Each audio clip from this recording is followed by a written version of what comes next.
ನಮ್ಮ ರಾಜ್ಯದಲ್ಲಿ ರಾಜಕಾರಣ ಅನ್ನೋದು ಯಾವ ವಿಚಾರದಿಂದ ಹೊರತಾಗಿದೆ? ಧರ್ಮಸ್ಥಳ ಪ್ರಕರಣ ರಾಜ್ಯಾದ್ಯಂತ ಕಿಚ್ಚು ಹಬ್ಬಿಸಿರೋ ಸಂದರ್ಭದಲ್ಲಿ SIT ರಚನೆ ಮಾಡ್ತು ರಾಜ್ಯ ಸರ್ಕಾರ. ಇದೀಗ ಈ SIT ರಚನೆ ವಿಚಾರಕ್ಕೂ ಕೂಡ ಪರ ವಿರೋಧದ ರಾಜಕೀಯ ಚರ್ಚೆ ಪ್ರಾರಂಭವಾಗಿದೆ.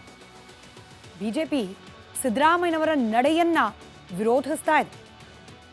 ಈ SIT ರಚನೆ ವಿಚಾರದಲ್ಲೂ ಕೂಡ ರಾಜಕೀಯ ಕೆಸರೆರ ಚಾಟ ಯಾವ ಮಟ್ಟಕ್ಕೆ ನಡೀತಾ ಇದೆ ವಿವರಿಸುತ್ತೆ ಈ ವರದಿ.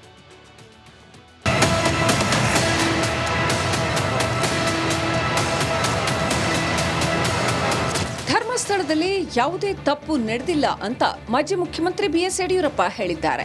SIT ರಚನೆ ಮಾಡಿಕೊಳ್ಳಲಿ ಏನು ತೊಂದರೆ ಇಲ್ಲ ಅಂತ ಹೇಳಿದ್ದಾರೆ.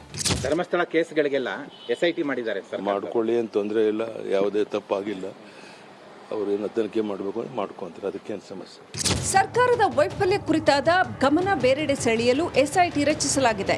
ಹಿಂದೂ ಧಾರ್ಮಿಕ ಸಂಸ್ಥೆಗಳ ಮೇಲೆ ಗುಮಾನಿ ಎಬ್ಬಿಸಿದ್ದಾರೆ ಅಂತ ಸರ್ಕಾರದ ವಿರುದ್ಧ ಮಾಜಿ DCM ಅಶ್ವಥ್ ನಾರಾಯಣ್ ಕಿಡಿಕಾರಿದ್ದಾರೆ. ಸರ್ಕಾರದ ಉದ್ದೇಶ ಏನು ಅಂತ ನಾನು ಹೇಳಕ್ಕೆ ಇಷ್ಟಪಡ್ತೀನಿ. ಇಶ್ಯೂನ ಡೈವರ್ಟ್ ಮಾಡಬೇಕಿತ್ತು. ಏನಂದ್ರೆ ಇವ್ರ ಮೇಲೆ ದಿನ ಬೆಳಿಗ್ಗೆ ಇದ್ರೆ ಇವ್ರ ಮೇಲೆ ಎಲ್ಲ 108 ಇವ್ರದ್ದು ಗೋಲ್ಮಾಲ್ಗಳಿದಾವಲ್ಲ, ಇವನ್ನೆಲ್ಲ ಕವರ್ ಮಾಡ್ಕೊಳ್ಳೋಕ್ಕೆ ಇಶ್ಯೂ ಡೈವರ್ಟ್ ಮಾಡಿ ತನಿಖೆಗೆ SITನ ಅವ್ರು ಸ್ವಾಗತಿಸಿದ್ದಾರೆ. ಆದರೆ ನಿಮಗೆ ಗೊತ್ತಿದೆ, ಒಂದು ನದಿ ಒಂದು ಸ್ಥಳ ಅಂದಾಗೆ ಯಾರ್ಯಾರು ಏನೇನು ಅಂತ ಇವತ್ತು ನಾನು ಹೇಳೋದು ತಪ್ಪಾಗುತ್ತೆ. ಆದರೆ ಇವತ್ತು ಇದಕ್ಕಿದ್ದಾಗೆ ಇವತ್ತು ಎಲ್ಲ ಹಲವಾರು ವರ್ಷದಿಂದ ವ್ಯವಸ್ಥಿತವಾಗಿ ಈ ನಂಬಿಕೆ ಕೇಂದ್ರದ ಮೇಲೆ ಅಪಪ್ರಚಾರವನ್ನು ಮಾಡಬೇಕು ಅನ್ನೋಂಥದ್ದು ಒಂದು ರಾಜಕೀಯ ಪ್ರೇರಿತವಾಗಿರೋದೂ ಇದೆ.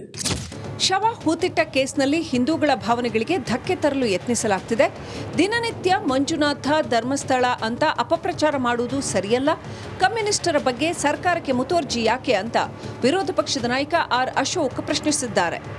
ಈ SIT ತನಿಖೆ ಏನು ಮಾಡ್ತಾ ಇದ್ದಾರೆ, ಅವರು ಪೂರ್ಣ ಮಟ್ಟದಲ್ಲಿ SITಯಲ್ಲಿ ಯಾರ ನಿಯೋಗ ಆಗಿದ್ದಾರೆ ಅಧಿಕಾರಿಗಳು ಪೂರ್ತಿ ಸಮಯ ಕೊಟ್ಟು ಅವ್ರಿಗೆ ಬೇರೆ ಚಾರ್ಜಸ್ ಕೊಡಬಾರ್ದು. ಅವ್ರಿಗೆ ಯಾವುದೇ ಚಾರ್ಜಸ್, ಅವ್ರಿಗೆ ಬೇರೆ ಅಡಿಷ್ನಲ್ ಚಾರ್ಜಸ್ ಕೊಡಬಾರ್ದು.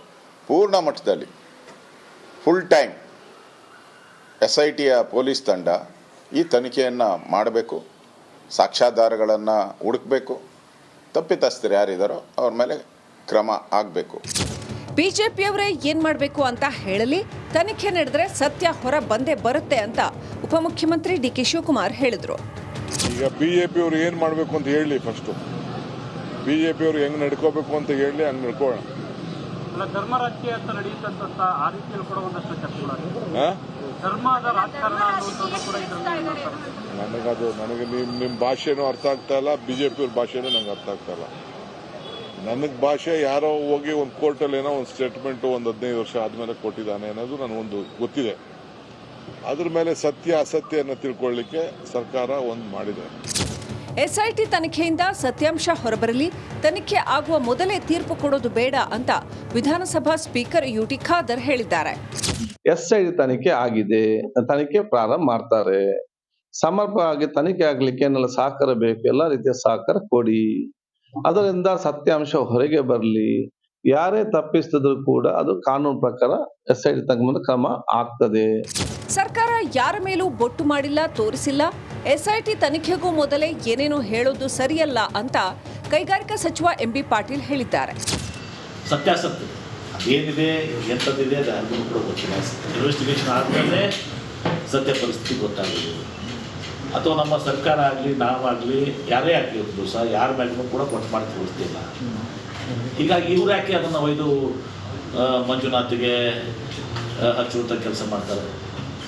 ಬಿಜೆಪಿಯವರು ಇದರಲ್ಲಿ ಕೂಡ ರಾಜಕೀಯ ಮಾಡಲಿಕ್ಕೆ ಬಯಸಿದ್ದಾರೆ. ಧರ್ಮಸ್ಥಳದಲ್ಲಿ ಕೊಲೆ ಅತ್ಯಾಚಾರಗಳು ನಡೆದಿದ್ದೇ ಆದರೆ ತನಿಖೆ ನಡೆಯಬೇಕು. ಸಂತ್ರಸ್ತರ ಕುಟುಂಬಗಳಿಗೆ ನ್ಯಾಯ ಸಿಗಲೇಬೇಕು. Bureau report, republic Kannada. ನಮ್ಮ ರಾಜ್ಯದಲ್ಲಿ ರಾಜಕಾರಣ ಅನ್ನೋದು ಯಾವ ವಿಚಾರದಿಂದ ಹೊರತಾಗಿದೆ? ಧರ್ಮಸ್ಥಳ ಪ್ರಕರಣ ರಾಜ್ಯಾದ್ಯಂತ ಕಿಚ್ಚು ಹಬ್ಬಿಸಿರೋ ಸಂದರ್ಭದಲ್ಲಿ SIT ರಚನೆ ಮಾಡ್ತು ರಾಜ್ಯ ಸರ್ಕಾರ. ಇದೀಗ ಈ SIT ರಚನೆ ವಿಚಾರಕ್ಕೂ ಕೂಡ ಪರ ವಿರೋಧದ ರಾಜಕೀಯ ಚರ್ಚೆ ಪ್ರಾರಂಭವಾಗಿದೆ. ಬಿಜೆಪಿ ಸಿದ್ದರಾಮಯ್ಯನವರ ನಡೆಯನ್ನ ವಿರೋಧಿಸ್ತಾ ಇದೆ. ಈ SIT ರಚನೆ ವಿಚಾರದಲ್ಲೂ ಕೂಡ ರಾಜಕೀಯ ಕೆಸರೆರ ಚಾಟ ಯಾವ ಮಟ್ಟಕ್ಕೆ ನಡೀತಾ ಇದೆ ವಿವರಿಸುತ್ತೆ ಈ ವರದಿ.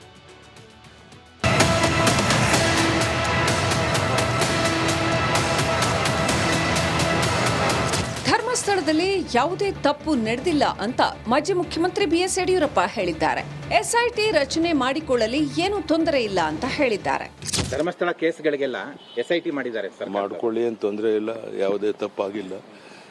ಅವ್ರೇನು ತನಿಖೆ ಮಾಡಬೇಕು ಮಾಡ್ಕೊಂತಾರೆ, ಅದಕ್ಕೇನು ಸಮಸ್ಯೆ. ಸರ್ಕಾರದ ವೈಫಲ್ಯ ಕುರಿತಾದ ಗಮನ ಬೇರೆಡೆ ಸೆಳೆಯಲು ಎಸ್ಐಟಿ ರಚಿಸಲಾಗಿದೆ. ಹಿಂದೂ ಧಾರ್ಮಿಕ ಸಂಸ್ಥೆಗಳ ಮೇಲೆ ಗುಮಾನಿ ಎಬ್ಬಿಸಿದ್ದಾರೆ ಅಂತ ಸರ್ಕಾರದ ವಿರುದ್ಧ ಮಾಜಿ DCM ಅಶ್ವಥ್ ನಾರಾಯಣ್ ಕಿಡಿಕಾರಿದ್ದಾರೆ. ಆದರೆ ಈ ಸರ್ಕಾರದ ಉದ್ದೇಶ ಏನು ಅಂತ ನಾನು ಹೇಳಕ್ಕೆ ಇಷ್ಟಪಡ್ತೀನಿ. ಇಶ್ಯೂನ ಡೈವರ್ಟ್ ಮಾಡಬೇಕಿತ್ತು. ಏನಂದ್ರೆ ಇವ್ರ ಮೇಲೆ ದಿನ ಬೆಳಿಗ್ಗೆ ಎದ್ದರೆ ಇವ್ರ ಮೇಲೆ ಎಲ್ಲ 108 ಇವ್ರದ್ದು ಗೋಲ್ಮಾಲ್ಗಳಿದಾವಲ್ಲ, ಇವನ್ನೆಲ್ಲ ಕವರ್ ಮಾಡ್ಕೊಳ್ಳೋಕ್ಕೆ ಇಶ್ಯೂ ಡೈವರ್ಟ್ ಮಾಡಿ ತನಿಖೆಗೆ SITನ ಅವ್ರು ಸ್ವಾಗತಿಸಿದ್ದಾರೆ.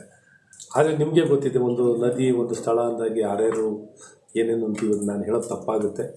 ಆದರೆ ಇವತ್ತು ಇದಕ್ಕಿದ್ದಾಗೆ ಇವತ್ತು ಎಲ್ಲ ಹಲವಾರು ವರ್ಷದಿಂದ ವ್ಯವಸ್ಥಿತವಾಗಿ ಈ ನಂಬಿಕೆ ಕೇಂದ್ರದ ಮೇಲೆ ಅಪಪ್ರಚಾರವನ್ನು ಮಾಡಬೇಕು ಅನ್ನೋಂಥದ್ದು ಒಂದು ರಾಜಕೀಯ ಪ್ರೇರಿತವಾಗಿರೋದೂ ಇದೆ. ಶವ ಹೂತಿಟ್ಟ ಕೇಸ್ನಲ್ಲಿ ಹಿಂದೂಗಳ ಭಾವನೆಗಳಿಗೆ ಧಕ್ಕೆ ತರಲು ಯತ್ನಿಸಲಾಗ್ತಿದೆ.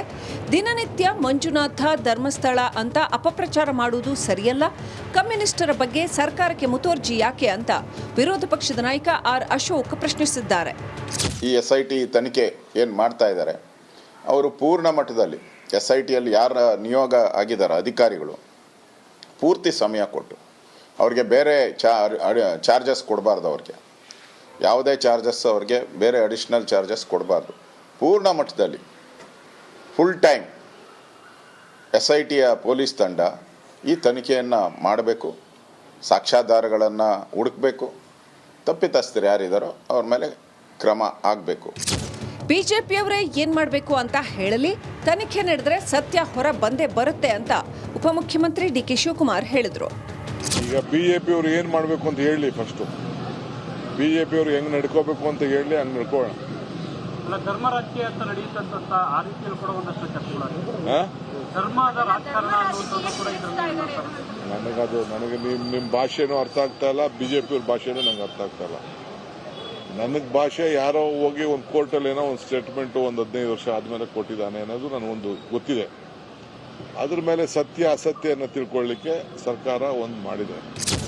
SIT ತನಿಖೆಯಿಂದ ಸತ್ಯಾಂಶ ಹೊರಬರಲಿ, ತನಿಖೆ ಆಗುವ ಮೊದಲೇ ತೀರ್ಪು ಕೊಡೋದು ಬೇಡ ಅಂತ ವಿಧಾನಸಭಾ ಸ್ಪೀಕರ್ UT ಖಾದರ್ ಹೇಳಿದ್ದಾರೆ.